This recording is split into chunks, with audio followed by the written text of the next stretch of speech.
Salut pour tous et soyez les bienvenus dans le programme Planète Équitable avec Eder Zanetti. In our series about the new global carbon market, we've been talking about carbon removals, and I'm doing a little standby on those technologies to tell you about what happened last week on the climate convention, which took place in Bonn, Germany. We have two major events related to the new global climate regime happening every year. We have the climate convention, which happens always in July in Bonn, where is the headquarters of the UNFCCC. And we have the COP, the Conference of Parties, which is a political meeting that happens annually. The COP is moving from country to country in order to raise awareness about the climate change convention and all those countries it is going to. While the climate conference is more like a technical meeting and it happens always in Bonn, always in July. The COP is by the end of the year, November and December, and in different countries.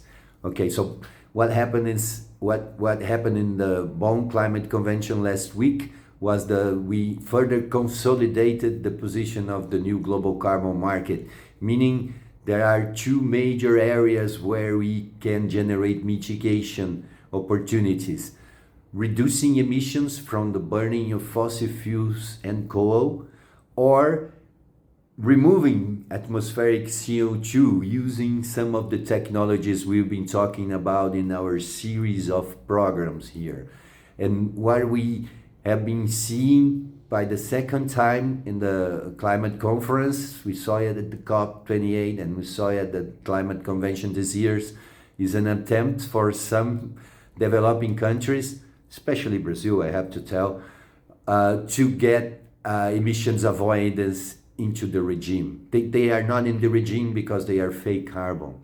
They produce double counting. That's the main reason. But governments, as Brazilian government, still try to push it into the regime. And this is, out of corruption. So the corruption in Brazil needs to see their source of money vigoring into the new climate regime, but this is not going to happen, and the discussions about this has been postponed to 2028. So be really very aware of corrupted governments which are trying to push into your throats or throw down your throat this red and red plus regime. This is not gonna pass. It is. We don't have problems with deforestation. The problem with the tropical developing countries is the lack of the industry to process the excess of biomass. Follow us to learn more. Peace, love, and justice be our weapons on our daily struggle. Eder Zanetti for tous les amis africains.